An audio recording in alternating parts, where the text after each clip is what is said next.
এই আওয়ামী লীগ চূড়ান্ত ভাবে পরাজিত হয়ে পালিয়ে গেল।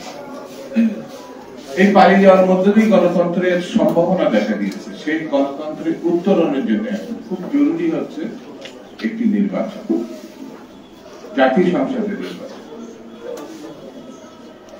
এদেশের মানুষ 3টি ভোটে কখনো ভোট দিতে পারেনি। যার বয়স 35 সে কিন্তু এখনো একবারের জন্য নির্বাচনে অংশগ্রহণ করতে পারে নাই, ভোটও দিতে পারে না। সেই সম্ভাবনা দেখা দিয়েছে।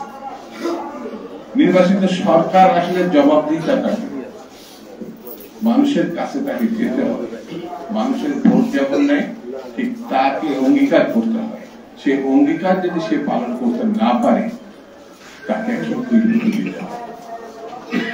সেই জায়গায় জাতীয় সংসদের নির্বাচনটা জরুরি। এই কারণে স্থানীয় বিষয়টি অগ্রগতি করতে হলে, এগিয়ে নিতে হলে, স্কুল বানাবো, রাস্তা বানাবো, মন্দির মসজিদ বানাবো, মানুষের জীবন ধারাকে আমি পরিবর্তন করে দেব, সেটা একটি সরকার দরকার।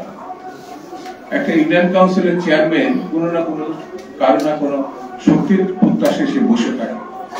আমি তাকে নির্বাচিত করলে মানুষের সেবা সে দিতে পারবে এমন না। যদি তার গার্জেন না থাকে, গার্জেন মানে সরকার, সরকার মানে একটি নির্বাচিত সরকার। আমি সেই জায়গা থেকে সরে গিয়ে নিচেরটা শক্ত করলাম, কিন্তু তাকে হাতকে শক্তিশালী করার জন্য যে গার্জেনের দরকার সেই গার্জেন প্লেস করে দিল। এই জায়গায় এসে আমরা দাঁড়িয়ে আছি। বন্ধুরা, আমি চাই যে খুনিদের বিচার দ্রুতালয়ে বিচার হবে, সাজা হবে। সেই জায়গাটাও কোনো সময় আমরা লক্ষ্য করছি একটু ঢিলার ব্যাপার আছে। তবে সরকার উত্তর দিয়েছে, বলেছে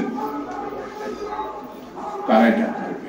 আমি খুশি, কারণ আমরা এই সরকারকে সমর্থন করেছি, ডক্টর মোহাম্মদ ইউনূসকে সমর্থন করেছি।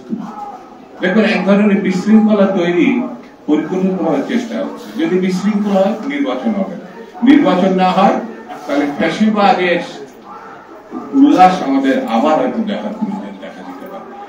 সেহেতু যে কোনো ভাবে জাতীয় ঐক্য বিশৃঙ্খলা বাদ দিতে হবে। এটি যদি বাদ দিতে না পারি তাহলে ষড়যন্ত্রকারীদের হাত শক্তিশালী। সেই জন্য ছোটখাটো বিষয়গুলোকে পরিত্যাগ করতে হবে। রক্ত যারা দিয়েছে আমি তাদের জয়ের মাগফিরাত কামনা করি।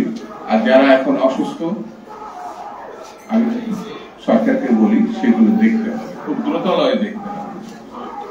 বন্ধুরা, শুরুতে বলেছে বেশির বক্তৃতা করবো না, শুধু এতটুকু বলে আজকে বিদায় নেব। সেটি হচ্ছে যে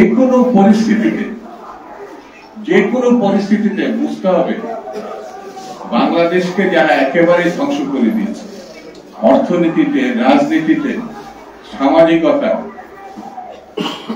তাদের ব্যাপারে ঢিলা দেওয়া যাবে না, কোনোভাবে ঢিলা দেওয়া যাবে না।